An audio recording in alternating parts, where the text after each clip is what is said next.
सहनाववतु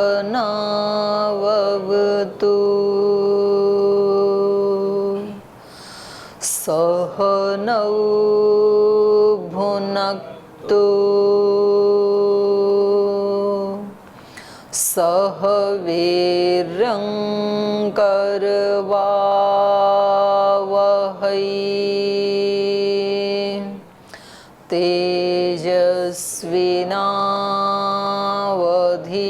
तेजस्विनावधीतमस्तु मा विद्विषावहै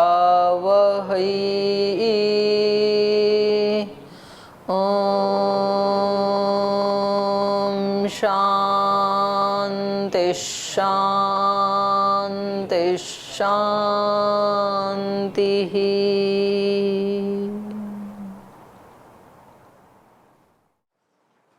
तो योग दर्शन के विभूति पाद के 4 सूत्र हमने पढ़े थे। अभी आगे 5वें सूत्र से हम पाठ प्रारंभ करें उससे पहले एक बार इसका उच्चारण कर लीजिए आप सूत्रों का। अथ योग दर्शनम् अथ तृतीयः विभूतिपादः देशबन्धश्चित्तस्य धारणा तत्र प्रत्यय एकतनथ ध्यानं तदेवार्थमात्रनिर्भासं स्वरूपशून्यमिव समाधिः त्रयम् एकत्र संयमः तज्जयात् प्रज्ञालोकः तस्य भूमिषु विनियोगः त्रयम् अंतरंगं पूर्वेभ्यः तदपि बहिरंगम निर्विदस्य। थोड़ा जल्दी फास्ट गति से। व्युत्थान निरोध संस्कारोयोर अविभाव प्रादुर्भाव निरोधक्षण चित्तान्वय निरोध परिणामः तस्य प्रशांत वायित संस्कारात् सर्वार्थत एकाग्रतयोः क्षयदयो चित्तस्य समाधि परिणामः ततः पुनः शांतोदितो तुल्य प्रत्ययो चित्तस्य एकाग्रता परिणामः एतेन भूतेन्द्रियेषु धर्मलक्षणावस्था परिणाम व्याख्यातः शांतोदिताभ्युपदेश्य धर्मानुमतिधर्मी क्रमान्यत्वं परिणामान्यत्वे हेतुः परिणामत्रय संयमात् अतीतानागत ज्ञानम् हनुमान जी उच्चारण करो शब्दार्थ आप भी प्रत्ययानाम् पीछे से निकालो। अभ्यासात् संकरस्तत् प्रविभाग संयमात् सर्वभूतरत ज्ञानम् संस्कार साक्षात्करणात् पूर्वजाति ज्ञानम् प्रत्ययस्य परचित्त ज्ञानम् न च तत्सलामनं तस्य विषयीभूतत्वात् काय रूप संयम तद्ग्राह्य शक्ति स्तंभे चक्षु प्रकट संप्रयोगे अंतर्धानम सोपक्रमम निरुपक्रमम च कर्म तत्संयमात् अपरंत ज्ञानम अरिष्टेभ्यवा मैत्र्यादिषु बलानि बलेषु हस्ति बलादिनि प्रवृत्त्यालोकन्यासात् सूक्ष्म व्यवहित विपक्षित जनम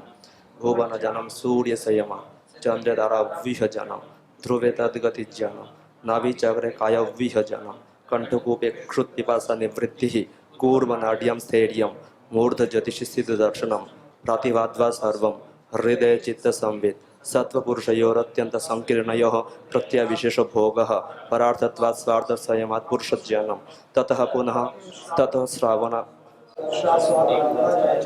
ते समादावुपसर्ग अवुत्थान सिद्धयः बंध कारण शैथिल्यात् प्रचर संवेदनात् चित्तस्य पर शरीरावेशः उदान जय जलपंक कंटकादिष्व संग उत्क्रांतिश्च समन जय ज्वलनम श्रोत्राकाशयः संबंध संयमा दिव्यम श्रोत्रम कायाकाशयः संबंध संयमा लघुतूल समबद्धश्च आकाशगमनम बहिराकल्पिता वृत्तिर्महाविधेय ततः प्रकाशावरणक्षयः स्थूल स्वरूप सूक्ष्मान् वयार्थवत् संयमाद्भूतज्ययः ततोऽणिमादि प्रादुर्भावः काय संपत्त धर्मान् अविघातश्च रूप लावण्य बल वज्रसंग अनत्वानि काय संपत् ग्रहण सर्वास्मितान् वयार्थ संयमात् इंद्रियजयः ततो मनज वित्वं विकर्ण भावः प्रधान जयस्य सत्पुरुषान्यत ख्यातिमात्रस्य सर्वभावादिष्टत्रिद्वं सर्वज्ञत्रिद्वं च तद्वैराग्यादविदुष विजक्षाय कैवल्यं स्थान्युपरिमन्त्रणे संगस्मयाकरणं पुनरनिष्टप्रसंगात् क्षणतत्क्रमयः संयमात् विवेकजं जानम् जातिलक्षण देशैरनतनवच्छेदात्तु तुल्यस्ततः प्रतिपत्तिः तारकं सर्वविषयं सर्वदा विषयम् अक्रमं चेति विवेकजं जनम् सत्त्वपुरुषयः शुद्धि साम्ये कैवल्यमिति इति तृतीयः विभूतिपादः। ओम। तो चलिए अब आगे भाष्य पढ़ते हैं। कल हमने पढ़ा था धारणा ध्यान समाधि और त्रयम एकत्र संयमः, तीनों एक ही साथ जब होते हैं, पहले हम किसी शरीर के स्थान विशेष में धारणा लगाते हैं और वो धारणा ही फिर उसमें उस ज्ञान की प्रत्यय की एकतानता बन जाती है, एक प्रवाह जैसे बन जाता है, तो उसी को ध्यान कहते हैं। और जब ज्ञानात्मक या प्रत्यात्मक जो अनुभूति थी या चित्त की अवस्था थी, उससे भी एक कदम आगे अर्थ मात्र ही जब निर्भासित होने लगता है, ज्ञान अपने स्वरूप से शून्य जैसे हो जाता है, चित्त अपने स्वरूप से शून्य जैसे हो जाता है, उस अवस्था का नाम समाधि है। और त्रयम एकत्र संयम है। जब ये तीनों सिद्ध हो जाते हैं, समाधि पर्यंत जब हम पहुंच जाते हैं, तो इस त्रिवेणी को ही संयम कहते हैं। अब ये संयम जो है, इसकी इस पूरे पाद में चर्चा होगी। ऐसे संयम करने से ये सिद्धि होती है, उस स्थान में संयम करने से ये सिद्धि होती है, ऐसा ये इसका अपना एक पारिभाषिक शब्द है, शास्त्रीय परिभाषा है इस शास्त्र की, ये संयम शब्द। और इसी को आगे बता रहे हैं, तज्जयात प्रज्ञालोकः। उस संयम का जय होने से, उसको जीतने से योगी की प्रज्ञा का प्रकाश होता है।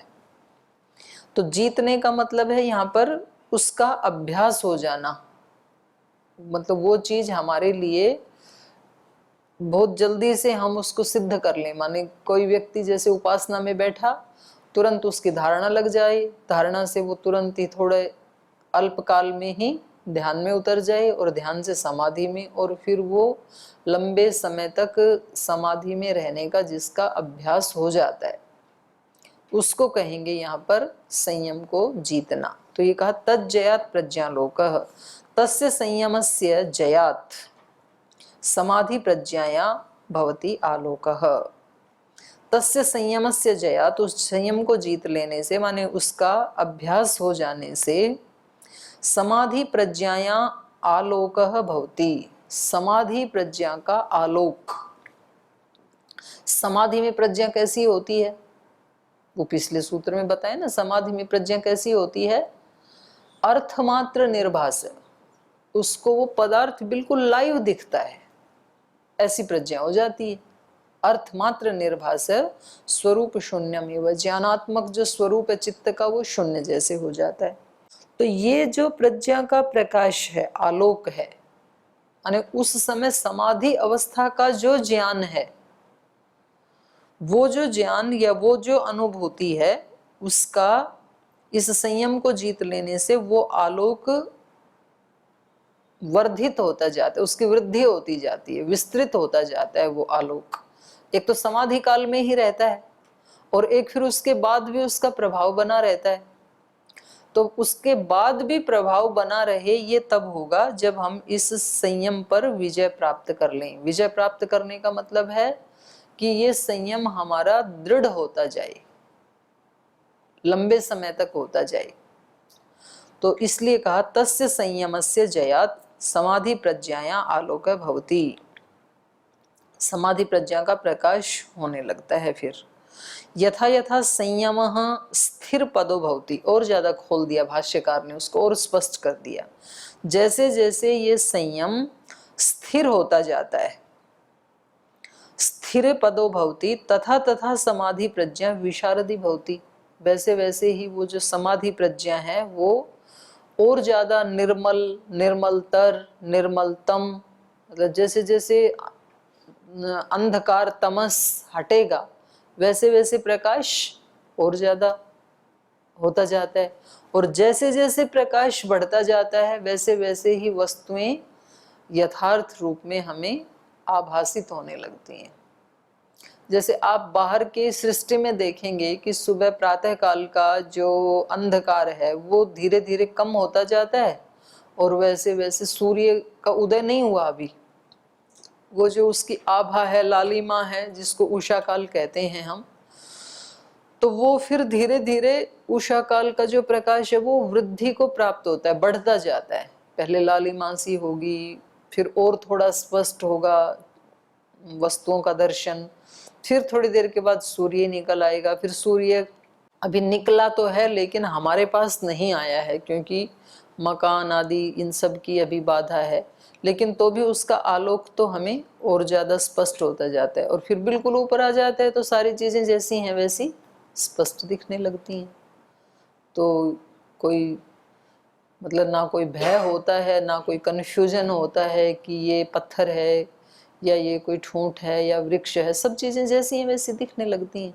तो फिर हम यथा योग्य उनका सदुपयोग करने लगते हैं दिन भर। ऐसे ही अपने आंतरिक जगत में होता है। संयम जैसे जैसे स्थिर होता जाता है वैसे वैसे समाधि प्रज्ञा भी और ज़्यादा निर्मलतर, वो भी और ज़्यादा स्पष्ट होती जाती है और वो विस्तृत भी होती जाती है। तो ये उसका प्रभाव है। क्योंकि अभी तो हमारी स्थिति क्या है कि जो मुश्किल से हम ध्यान उपासना के समय चित्त को हटा करके हम भगवान में या किसी ऐसे किसी बड़ी शक्ति में इसको लगाने की कोशिश करते हैं, लगता नहीं है। फिर भी कोशिश करके मानो उस समय आपने धारणा भी लगाई, प्राणायाम किया, प्रत्याहार, पीछे के 5 अंगों का 6 अंगों का आपने अभ्यास किया, योग के अंगों का, फिर धारणा भी लग गई, चलो ध्यान भी हो गया आपका, लेकिन वो जितनी देर किया उतनी देर ही हुआ। फिर बीच के समय में भूल जाते हैं,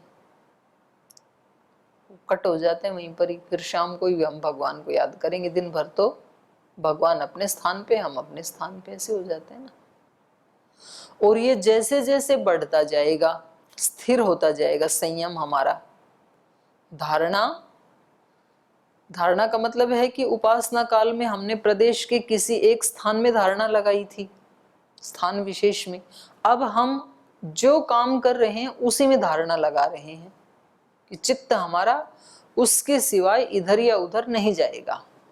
तो ये है इसका स्थिर पद होना संयम का। धारणा को भी हम स्थिर करते गए, ध्यान को भी, क्योंकि उसी वस्तु का ज्ञान, वो प्रवाह टूट नहीं रहा, हमारे चित्त में वो ही वस्तु चल रही है। जब जो काम कर रहे हैं, हम खाना खा रहे हैं तो हमारी धारणा पूरी की पूरी खाने के ऊपर ही है, खाने में ही हमारा ध्यान है। और खाने में ही समाधि का मतलब है आहार का ही यथार्थ रूप हमें आभासित हो रहा है उस समय। तो ये जैसे जैसे स्थिर होता जाएगा वैसे वैसे हमारी प्रज्ञा का आलोक बढ़ता जाएगा और फिर चीजें समझ में आने लगती हैं। अभी तो हम वस्तुएं जो हैं हमारे सामने, उनका हम आवरण रूप ही देख पाते हैं, उसका सत्य स्वरूप हमारे को आभासित होता नहीं है। उपनिषद का है ना वो, हिरण्मयेन पात्रेण सत्यस्यापि हितम मुखम। तो हिरण्यमय पात्र से सत्य का मुख जो है वो ढका हुआ है। अब मुझे इस स्थिति में, तो जब मेरे पास मैंने संयम को जीता नहीं और समाधि प्रज्ञा का आलोक जब मेरे पास नहीं है, तो मुझे ये दिखाई देता है कि ये एक अलग विद्यार्थी है, ये अलग विद्यार्थी है, इसका ये नाम है, इसका ये नाम है। तो चीजें अलग अलग दिख रही हैं। तो ये जो अलग अलग दिख रही है तो अलग अलग आवरण हैं। इन आवरणों के अंदर जो सत्य है वो तो एक ही है ना, पर वो अब नहीं दिख रहा है। हम क्योंकि हमने पढ़ा है शास्त्र में, तो हम वाणी से तो बोल सकते हैं कि वे सब के अंदर वो एक ही सत्य है, आत्म तत्व एक ही है सब के अंदर। मनस तत्व भी लगभग 95% सबके पास एक ही जैसा होता है, अंतर बहुत कम है, माइनर है।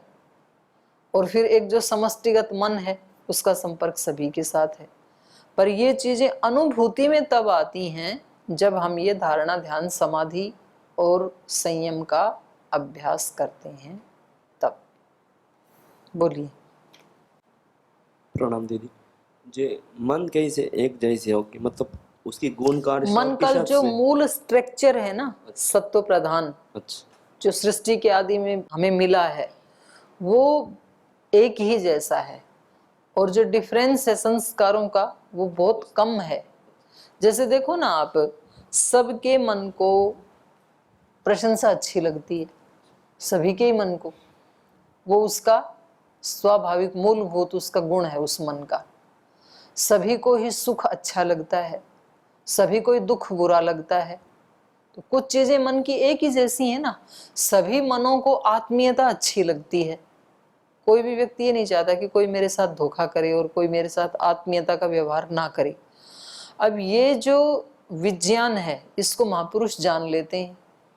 अब महाराज जी को पता है, तो कितने करोड़ों लोगों को उन्होंने अपने साथ जोड़ लिया और उनसे अब वो अपना कार्य करवा रहे हैं। अपना मतलब वो भागवत कार्य ही है, पर भागवत कार्य भी तो किसी आत्मा को मिला है ना, तो अब वो करोड़ों लोगों से अपना काम करवा रहे हैं। और एक व्यक्ति को अपने मन के स्ट्रक्चर और कैरेक्टर का पता नहीं है, तो वो खुद का अपना व्यक्तिगत काम भी नहीं करवा सकता अपने मन से। तो जो इस रहस्य को जान लेते हैं तो ज्यादातर तो वो निर्देश या प्रार्थना समष्टिगत मन को ही देते हैं, और समष्टिगत जो मन है उसका लिंक तो सबके साथ ही है, सबके साथ जुड़ा हुआ है, तो वो उसको कहते हैं कि ऐसा हो जाए और वैसा होने लगता है। फिर माने उस तरह के संस्कार जिनके हैं वो फिर आने लगते हैं वहां पे। तो ये बड़ा काम हो सकता है। इसलिए मैंने कहा जैसे शरीरों का स्वभाव एक ही जैसा है, महाराज जी तो 99% बताते हैं इसको। जैसे आकृति आदि का जो डिफरेंस है तो इसको ज्यादा से ज्यादा 1% में ले लो आप, बाकी तो पंच तत्व से बना हुआ स्ट्रक्चर एक ही जैसा है। सब में वैसी ही हड्डियां हैं, उतनी ही हड्डियां हैं शरीर में, वो ही 2 ही आंखें हैं सबके पास, वो ही प्राण है, वही इंद्रियां हैं, तो कितनी सारी समानता हो गई ना। तो ये माइनर डिफरेंस इसलिए कि लोक व्यवहार चल सके। तो ऐसे ही शरीरों का है, ऐसे ही मन आदि का है, और लगभग ऐसे ही इंद्रियों का होता है। तो इस एकत्व को व्यक्ति जितना जितना ज्यादा फैलाता जाएगा उतना उतना वो व्यक्ति उन व्यक्तियों को अपना लाभ भी दे सकता है और उनसे खुद भी लाभ ले सकता है। मुझे जब ये पता है कि मेरे मन को ये चीजें अच्छी लगती हैं और ये बुरी लगती हैं, तो ऐसा ही फिर मैं सोचूंगी कि दूसरे व्यक्ति के अंदर जो मन है उसको भी ऐसा ही लगता होगा, उसके पास भी ऐसा ही मन है, तो फिर मैं वैसा ही आचरण जो मुझे अच्छा लगता है वो दूसरे के साथ यदि करती हूँ तो उसको भी वैसा ही लगता है फिर। तो फिर वो एक तरह से, वैसे तो हम भगवान के विधान के तहत ही सब एक दूसरे से जुड़े हुए हैं, और ये सारा ब्रह्मांड ही एक दूसरे से जुड़ा हुआ है। जैसे पृथ्वी सूर्य से जुड़ी है, सूर्य फिर किसी और से जुड़ा है, फिर सूर्य के साथ जो नवग्रह हैं वो जुड़े हुए हैं, तो सब कुछ यहाँ पर इंटरकरेक्ट है। आंतरिक रूप से सब एक दूसरे के डिपेंडेंट हैं, इसको बोलते हैं इंटरडिपेंडेंट।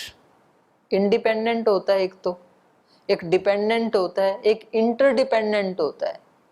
तो आंतरिक रूप से हम इंटरडिपेंडेंट हैं, और शरीर के रूप में भी ऐसे ही है, बाहर समष्टि में भी ऐसे ही है।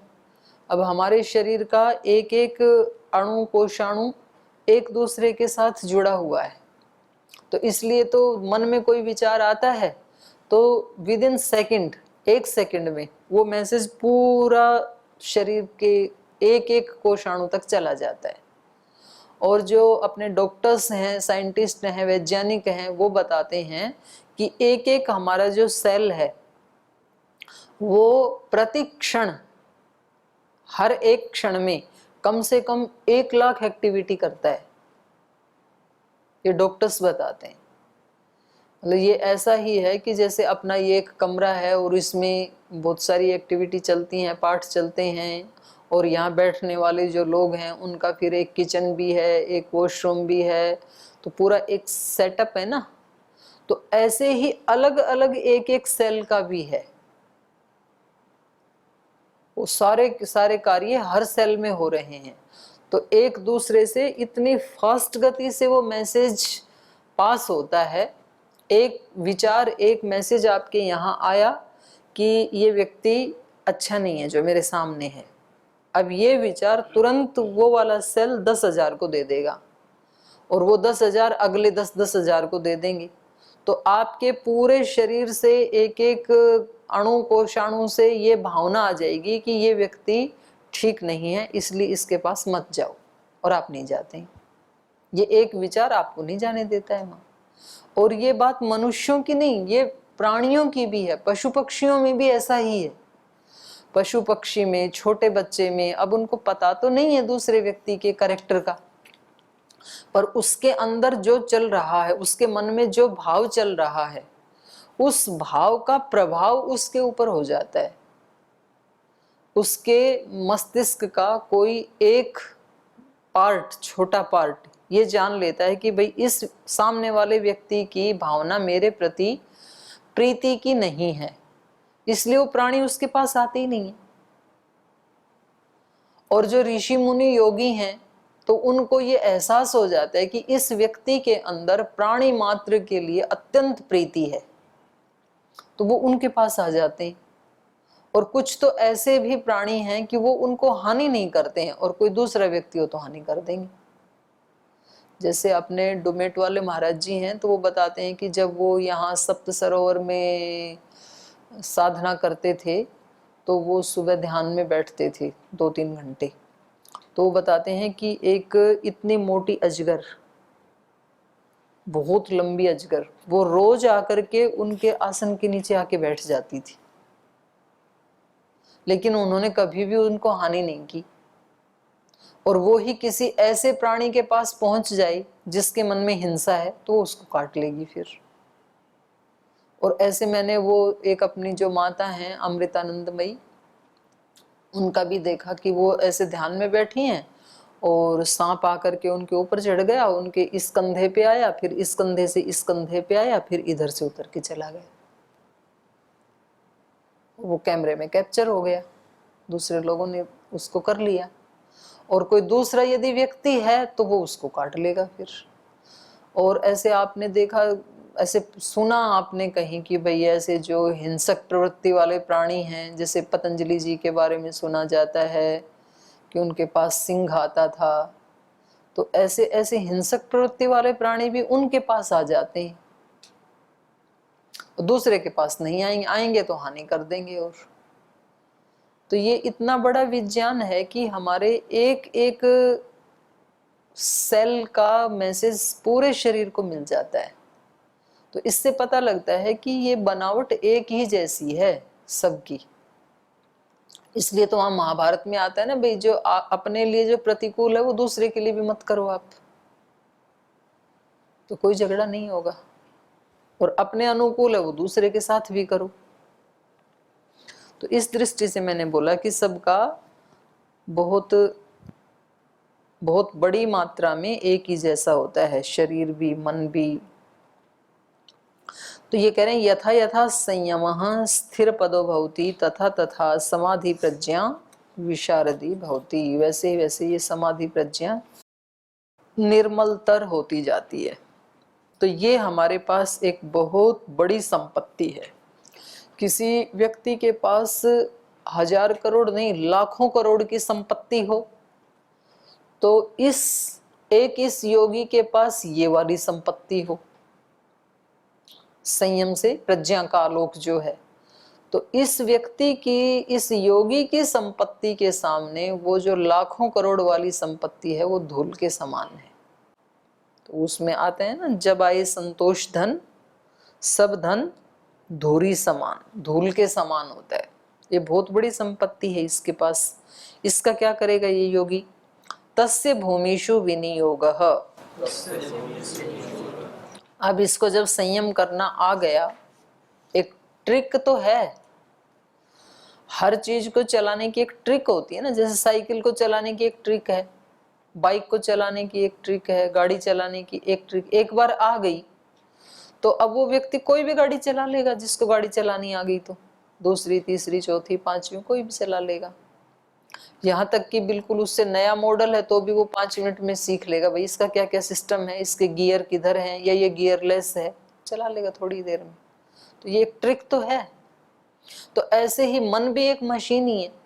जैसे गाड़ी एक मशीन है, उस मशीनरी को चलाने की ट्रिक है, ऐसे मन भी तो एक मशीन है। वो चलाना जिसको आ गया कि भाई अपने मन को कहाँ मुझे धारणा लगानी है, कहाँ एकाग्र करना है, कहाँ ध्यान लगाना है, कैसे समाधि में जाना है, अब उसको एक ट्रैक बन गया ना। न्यूरोपाथ बोलते हैं इसको अंग्रेजी में। जो जो हम सोचते हैं वैसे वैसे फिर वो पाथ बन जाते हैं, रास्ते बन जाते हैं। वैसा ही सोचेगा वो व्यक्ति। जैसे दूध एक बार यहाँ गिर गया और वो किधर बहा, अब अगली बार आप यहाँ डालोगे तो वो उधर ही जाएगा, उसके ऊपर ही, वो एक पथ बन जाता है। तो ऐसे ही इस योगी को एक बार जब ये संयम करना आ गया तो तस्य तस्य कस्य संयमस्य, तस्य संयमस्य भूमिषु विनियोग, तो ये फिर अपने चित्त की जो भूमियां हैं उन भूमियों में, उत्तरोत्तर भूमि में, जिस भूमि को इसने जीत लिया उससे अगली भूमि चित्त की क्या हो सकती है, उसमें इसका विनियोग करता चला जाएगा ये, और सबसे उच्चतम भूमि को भी जीत करके फिर भूमियों के पार चला जाएगा। तो ये एक ट्रिक ही है। तो ये हमें अपने मन को, बुद्धि को, जीवन को चलाने की ये ट्रिक जरूर सीखनी चाहिए, ये सबसे बड़ी संपत्ति होती है। तो फिर वो व्यक्ति, ये बाहर की जो संपत्तियां हैं ये इस योगी के लिए कुछ भी नहीं है। आज श्रद्धेय स्वामी जी महाराज के चित्त की ये स्थिति है कि उनको कोई भी नए से नया विषय सीखने में कुछ घंटे और कुछ दिन लगते हैं। अब जो ये शेयर मार्केट का जो नॉलेज है तो ये तो बिल्कुल अनटच था महाराज जी से तो, लेकिन उसको उन्होंने कुछ दिनों में सीख लिया। तो वो उस शेयर मार्केट के जो लोग हैं वो बोलते हैं कि ये आपको ये कैसे आ गया। ऐसे ही जो मेडिकल वाली जो नॉलेज है वो तो गुरुकुल में तो पढ़ी नहीं थी, तो बिल्कुल अलग था। अब उनको पूरे सिस्टम का भी पता है, वो कैसे कैसे काम करता है, उसके फंक्शंस का भी पता है। तो कुछ दिनों में उन्होंने डॉक्टरों से वो सीख लिया, कुछ दिनों में राजनीति को सीख लिया। मतलब किसी भी विद्या को वो बहुत क्विक सीख लेते हैं। तो ये कैसे हुआ? ये इसी से होता है, धारणा ध्यान समाधि से ही। एक बार जब व्यक्ति को अपने चित्त को ठीक से चलाना आ गया, उसको कहाँ धारणा लगानी है, ध्यान में कैसे जाना है, और फिर उस वस्तु में बिल्कुल डूब जाना कि वो ही दिखे, अर्थ मात्र निर्भास हो, ये ट्रिक एक बार यदि आ गई तो आपके लिए ये परीक्षाएं, ये भाषाएं सीखना कुछ भी नहीं है फिर योगी के सामने। फिर ये बहुत छोटी चीजें पड़ जाती हैं। तो परीक्षा तो मतलब वो तो कई कई परीक्षा एक साथ दे सकता है, ऐसा उसको हो सकता है। और आज की जो नई एजुकेशन पॉलिसी है वो तो कह रही है कि भाई इनके बच्चों के दिमाग ऐसे बनाएं गुरुजन कि वो एक साथ यदि चाहें 2 डिग्री लेना तो 2 भी ले सकते हैं, लेने दो उनको। इसीलिए तो ऑप्शन ला रहे हैं।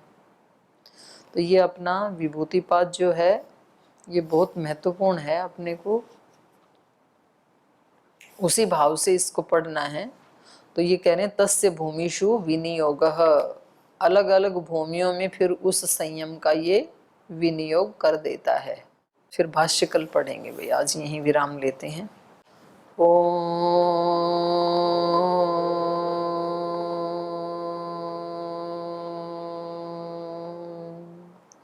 शांति शांति शांति। श्री गुरुभ्यो नमः।